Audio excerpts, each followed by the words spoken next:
Call it a grind or, just call it hard work. Whatever its name, building this car continues to teach me the value of persistence.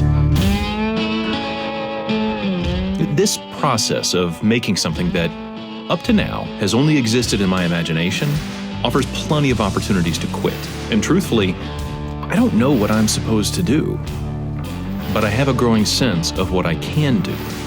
And so through all this, I've really just come to value forward movement as its own reward.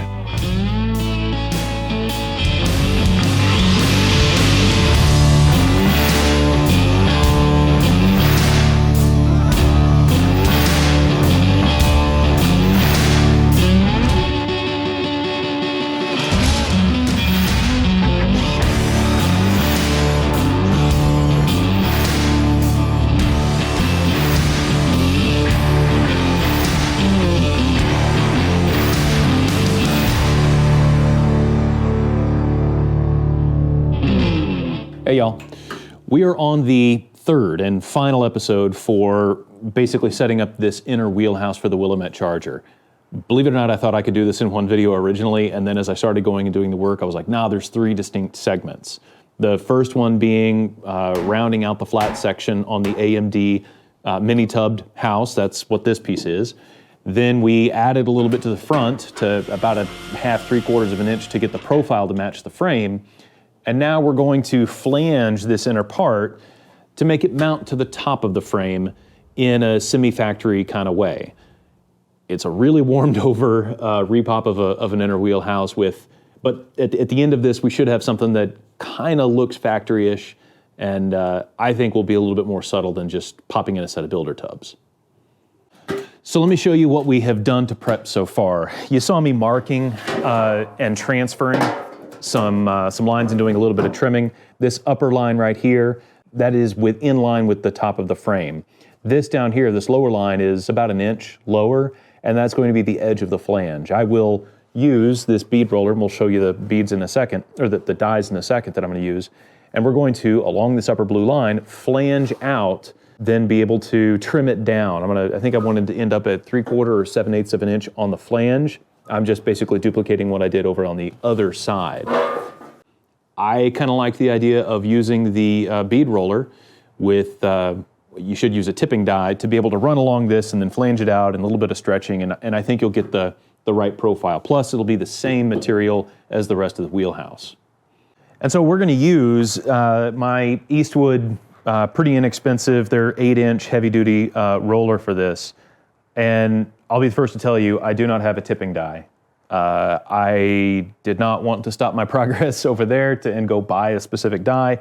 So I looked at the dies that I had and found something that was pretty close.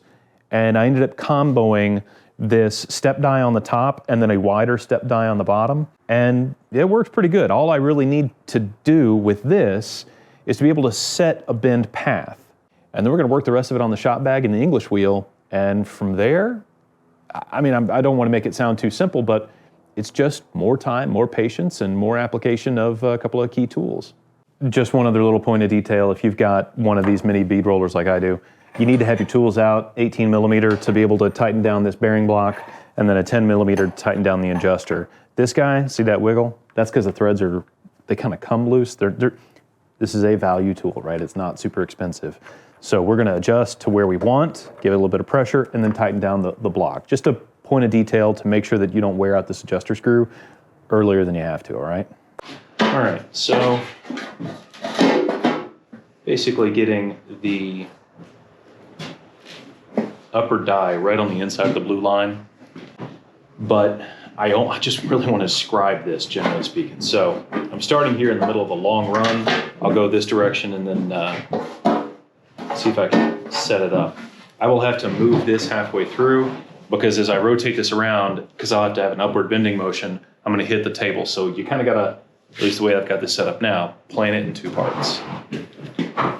Small shop life. Yeah. All right. So I'm going to run this whole line just on the inside of the upper blue, and I'm going to give an upward motion, or an upward pressure, I should say, as I go. And just nice and slow. You can see I've kind of got a twist in here, and that twist is kind of the upward motion. It's hard to see from your angle. I'll show you when I get this all the way through, but there's a little bit of the lower die imprinting on the flange. That is how I know I've got the right amount of pressure. Now, if this were the right die, if I weren't just kind of like using what I got, then this would have a softer lower die, and it would be kind of more pointed on the top, and it would be a little bit easier to work with. Just about as you want to start rotating, it's about the moment you run out of runway. Hey, Ori.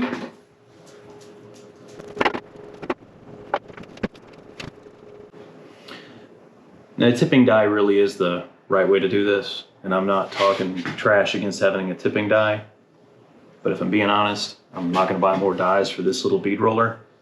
I would rather invest in a longer term tool.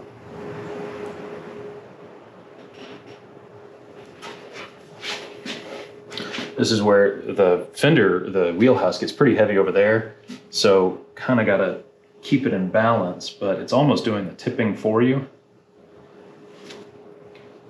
You just got to keep it the lightest bit of pressure, just enough to scribe. I say scribe, like you're not making a mark, but you are setting, and I'll show you in a second, you're setting this little divot.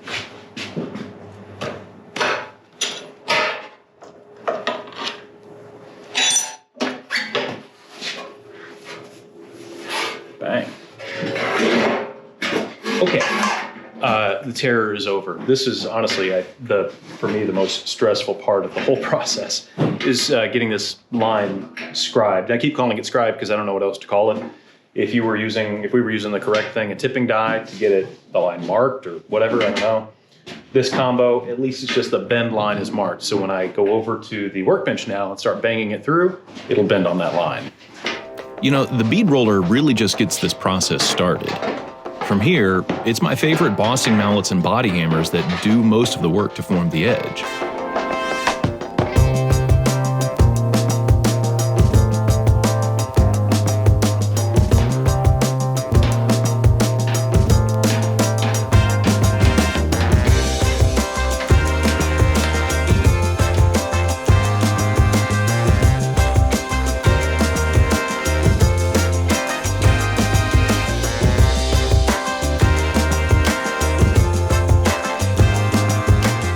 You know, also some minor stretching was necessary with the bend lines, curve at the top, so the end flange is straight. You've got to make, you know, the inner radius kind of match the outer radius.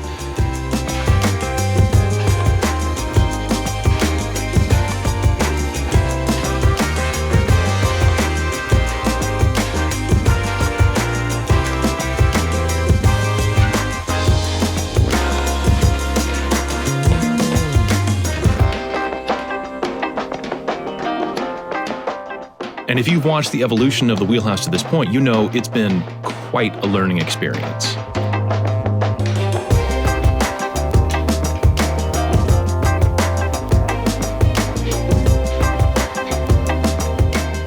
Form, smooth, and form some more. At each step, I'm really just persuading the metal.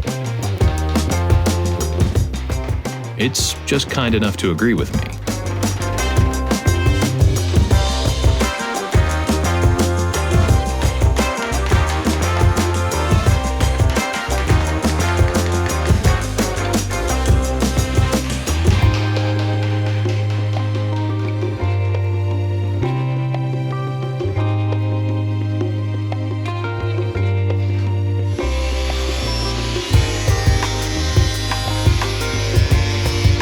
But like I said, moving through the process is its own reward.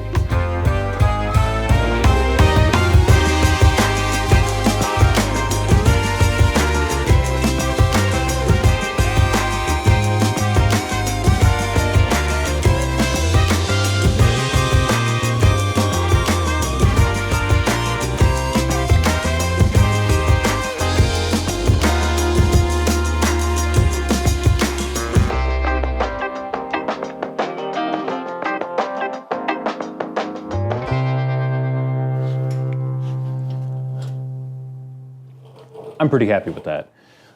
there's a little bit of space that you can see, but it's the same thing that happened on the other side when I built it. There's a little bit of daylight between the frame and the inner wheelhouse. I'm gonna go get my square-faced dinging hammer, and I'm gonna work that down, and then I'll also work this radius a little bit more, make sure it's nice and even. Probably bring out the file. Just little detailed finishing pieces that, quite frankly, are really boring on video, but there's things that I wanna do to make this thing like really, really nice and clean. Probably a few more hours of just like cleaning it up, basically. That's what we're gonna finish today. And quite frankly, a lot of times these episodes end up being, right, hey, use your time, invest in and learn new tools. Well, this is no different. And it's just applying some of the tools that we've used elsewhere, maybe in the wrong way, I don't know, but certainly in a way that's effective for what I wanted to do here. And I just encourage you guys just to try the same, right? Be ambitious, try things, and don't be afraid to mess them up. So I didn't just like try this on a part right away. I fiddled around and, you know, messed up some other pieces of steel before I did it on the wheelhouse. So look, appreciate y'all being here, and we'll come back and do more of this stuff a little bit later, okay? Take care.